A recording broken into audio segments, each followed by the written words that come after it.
Hello students, welcome back to Lekhankan Vidyapeeth. एक बार फिर से स्वागत है आपका एक ऐसे प्लेटफॉर्म पर जहां पर आप लोगों को social studies, science, maths, English class 9th और 10th के सारे वीडियोस मिलेंगे।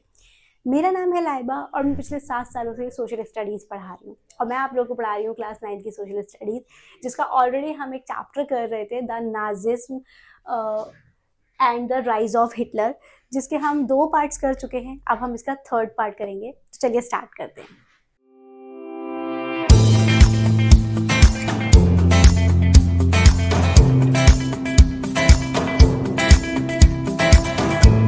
तो हम लोग पढ़ रहे थे हिटलर के बारे में, जिसके बारे में मैंने आप लोगों को बहुत सारी बातें बताई थी कि हिटलर ने क्या किया था, बहुत सारे लोगों पर जुल्म किया था, स्पेशली ज्यूइश पे जुल्म किया था। तो Nazi Germany reconstruction and expansion. अब क्या हुआ था, जर्मन जो कि फर्स्ट वर्ल्ड वॉर के बाद मतलब जर्मन ने दोनों ही वर्ल्ड वॉर में हारा है, फर्स्ट में भी और सेकेंड में भी। बट फर्स्ट के बाद राइज ऑफ हिटलर हुआ था। हिटलर ने ये कहा था लोगों को कि मैं जो है इस कंट्री को बहुत अच्छे से चलाऊंगा, और उसने किया भी, लेकिन उसकी जो पॉलिसीज थी वो बहुत ज़्यादा गलत थी। तो हिटलर का क्या हुआ, Hitler's rise to power brought dramatic changes to Germany through economic recovery and aggressive foreign policy that would reshape Europe and lead to devastating global conflict. अब इसने क्या किया, इसने जर्मनी पे एक अच्छा काम किया, जिसने एक मतलब कंट्री को रीशेप कर दिया, यानी कि जो कंट्री एक डूब रहा था उसको इन्हें ऊपर ले आया, क्योंकि ये क्या एक मतलब इसने एक डिक्टेटरशिप की तरह काम किया। तो इसने क्या किया था, एक तरह से हमारी जो इकोनॉमी थी, हमारी नहीं सॉरी जर्मन की जो इकोनॉमी थी उसको रिकंस्ट्रक्ट किया।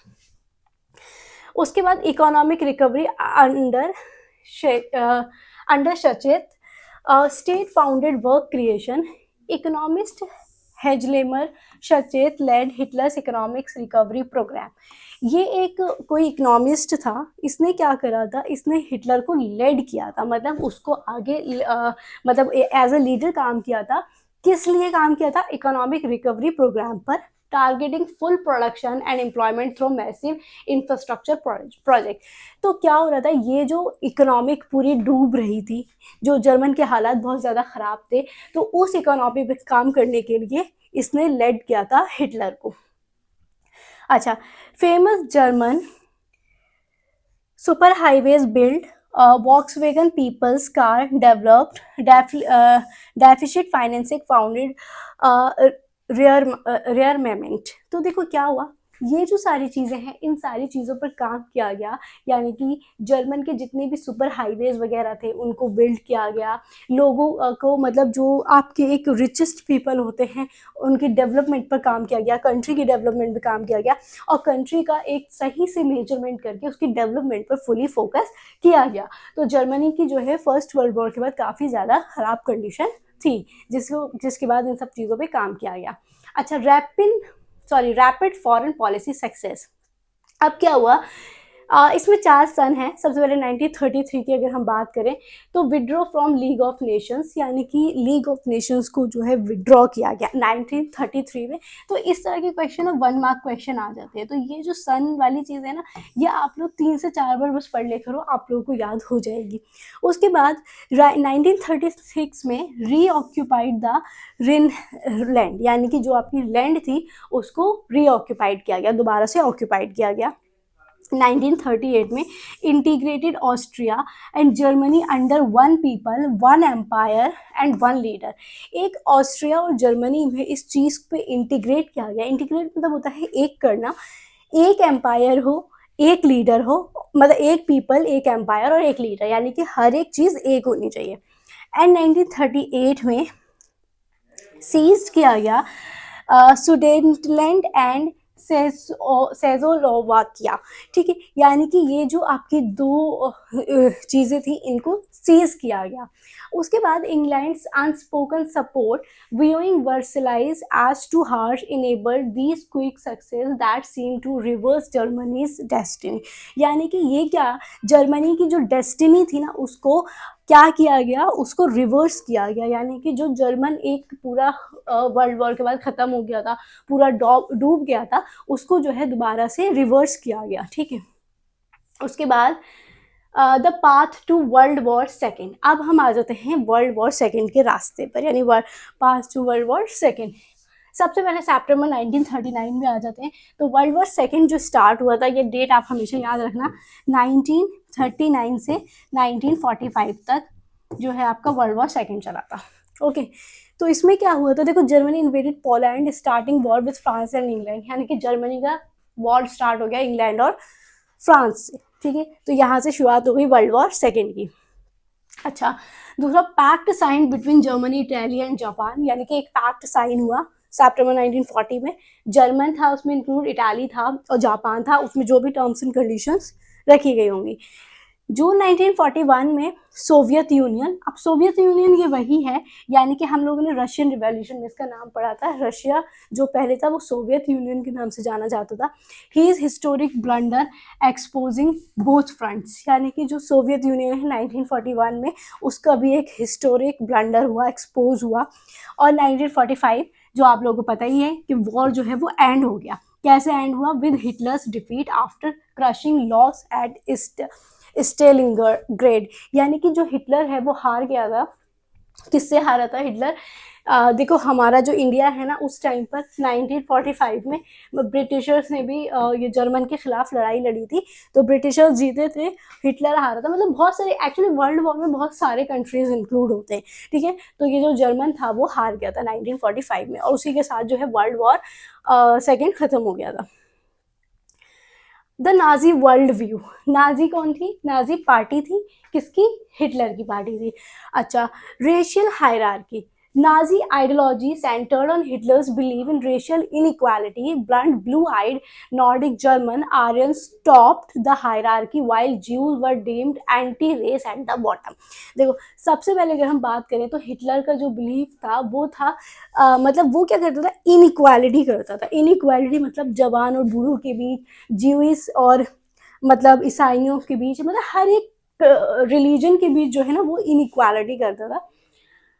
उसके बाद Hitler borrowed from Darwin's evolution and Spencer's survival of the fittest, twisting these ideas of justify Aryan supremacy and domination, यानी कि इसमें क्या हुआ, इसके जो आइडियाज थे उसको जस्टिफाई किया गया, सुप्रीमेसी एंड डोमिनेशन, ठीक है।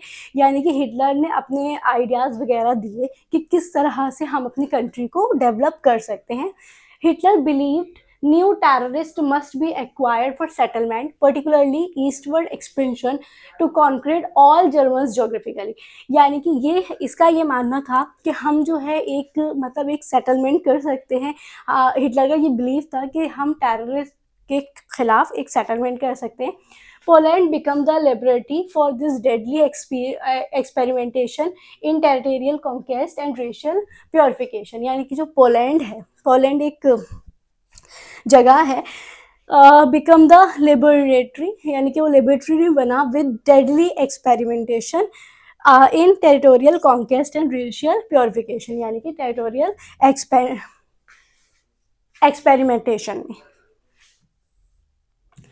उसके बाद creating the pure racial state once in power, Nazis implement their dream of an exclusive racial community by physical element all deemed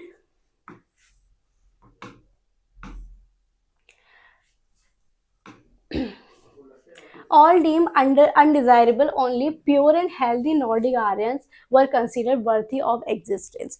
यानी कि यहाँ पे क्या बात की जा रही है कि जो नाजी था, नाजी उस वक्त पावर में था, ठीक है। कब पावर में था, वर्ल्ड वॉर फर्स्ट के बाद पावर में था।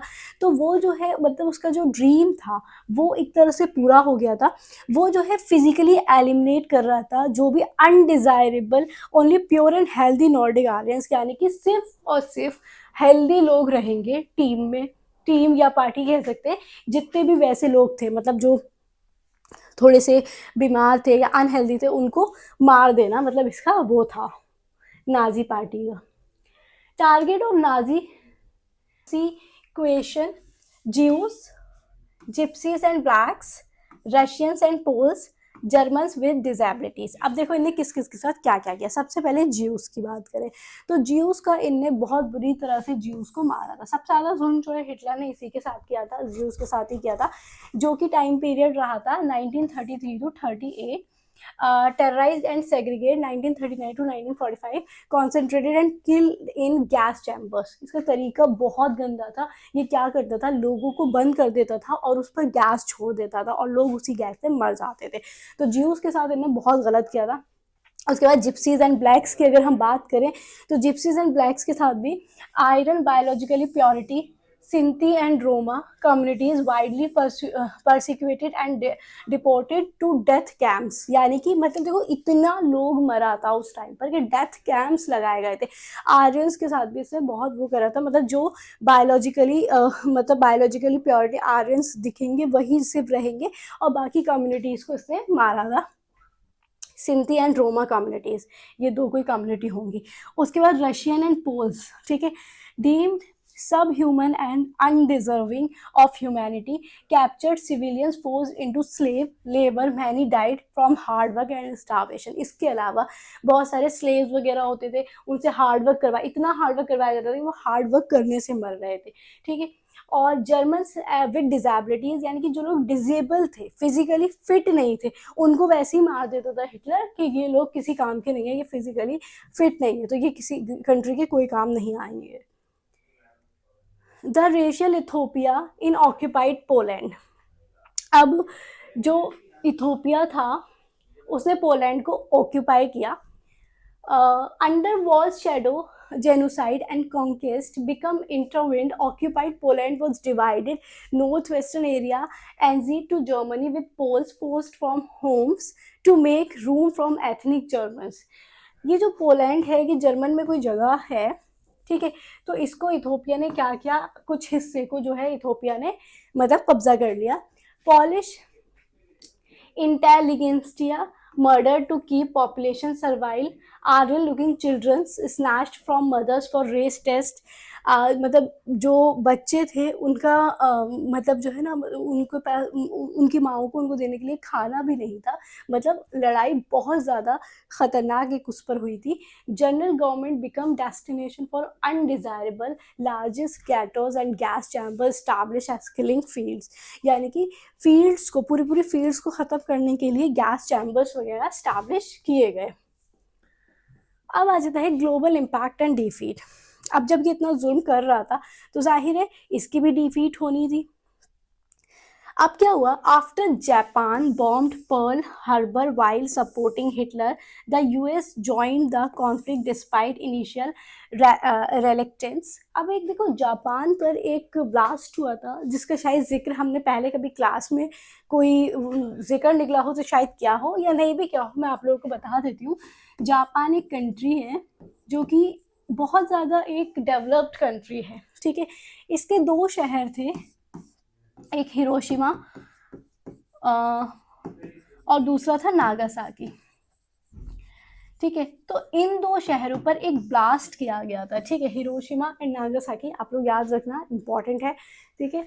इन पर एक ब्लास्ट किया गया था इन दोनों शहरों पर, और वो ब्लास्ट किसने किया था, वो ब्लास्ट किया था अमेरिका ने, ठीक है। यूएसए ने वो ब्लास्ट किया था अपनी पावर को दिखाने के लिए। जब ये वॉर चल रहा था तो जापान जो था वो सरेंडर करने वाला था, मतलब यूएसए की बात जानता था कि जापान सरेंडर कर देगा, लेकिन फिर भी उन्हें अपनी पावर को दिखाने के लिए एक ब्लास्ट करवाया था हिरोशिमा और नागासाकी में। ये ब्लास्ट इतना खतरनाक था कि आज तक वहाँ पर मतलब लोग के जो बच्चे मतलब नए पैदा होते हैं वो भी कुछ ना कुछ इम्पैक्ट लेके, मतलब कुछ ना कुछ उसका असर लेके पैदा होते हैं। किसी के हाथ में प्रॉब्लम होती है, मतलब बहुत ख़तरनाक ये ब्लास्ट हुआ था। ये बॉम्ब जो था इसका आप एक बार अगर चाहो तो इस ब्लास्ट के बारे में पढ़ना, इससे रिलेटेड क्वेश्चन आ सकता है, ठीक है, इंपॉर्टेंट है। तो ये ब्लास्ट बहुत ज़्यादा वो हुआ था।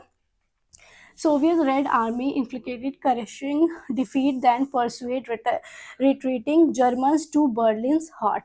तो ये जो था ये जो वो हुआ था, ब्लास्ट हुआ था, इसके बाद जर्मन का कैपिटल है बर्लिन, यस। तो मतलब एक तरह से ये एक बहुत बड़ी हार हुई थी जर्मन की भी, क्योंकि ये जापान में जो ब्लास्ट किया गया था उससे यूएसए ने अपनी ताकत दिखाई थी। Wars and. अब 1945 में क्या हुआ, हिटलर की डिफीट के साथ ब्लास्ट बोलिए सॉरी, वॉर जो है वो आपका एंड हो गया। Atomic bomb on Hiroshima ending the war, यानी कि ये जो हिरोशिमा पे और नागासाकी पे, इसमें नागासाकी का नाम नहीं लिखा है, हिरोशिमा और नागासाकी पे ये जो अटैक हुआ था इसके बाद इस वॉर को एंड कर दिया गया, क्योंकि कुछ बचा ही नहीं था। वो कंट्री बहुत बुरी तरह से, मतलब उस पर बहुत वो हुआ था जुल्म। लीगेसी ऑफ नाजी क्रिमिनलिटी, तो नाजी को एक तरह से एक क्रिमिनलिटी हो गई, आपने इतने लोगों को मार दिया सिर्फ एक पार्टी के नाम पर और एक कंट्री को डेवलप करने के नाम पर। तो committed were linked to a system of belief and set of practices. Nazi ideology क्या थी, synonymous with Hitler's worldview, created a hierarchy of human worth based on pseudo-scientific racism. This belief system justified systematic murder, forced labor, and the attempted extermination of entire peoples. यानी कि ये क्या था, एक तरह से पूरी इंसानियत का कत्ल था। तभी मैंने आपको जब ये चैप्टर स्टार्ट किया था तो मैंने आपको बताया भी था कि कोई इंसान जब बहुत जुल्म करता है तो उसका कंपैरिजन हिटलर के साथ किया जाता है। The Holocaust stands as history's darkest reminder of where hatred, prejudice, and unchecked power lead when combined with industrial efficiency and state apparatus. यानी कि ये जो है हिस्ट्री की एक, मतलब ये एक डार्केस्ट हिस्ट्री है जो याद रखी जाती है, मतलब जुल्म के लिए हिटलर को हमेशा याद रखा जाता है। तो इसी के साथ आपका ये पार्ट खत्म होता है, इसका 1 या 2 पार्ट और रह जाएंगे जो कि मैं आप लोगों के नेक्स्ट वीडियो में कवर कर दूंगी। तो आई होप आपको ये वीडियो समझ में आया होगा, अच्छा लगा होगा, और आप लोग चाहे तो हम लोगों से हमारे इंस्टाग्राम चैनल पे भी हमें फॉलो कर सकते हैं, इसका लिंक नीचे डिस्क्रिप्शन बॉक्स में है। और अगर आपको वीडियो अच्छा लगा हो तो इसे लाइक शेयर सब्सक्राइब करना ना भूलें। Thank you for watching this.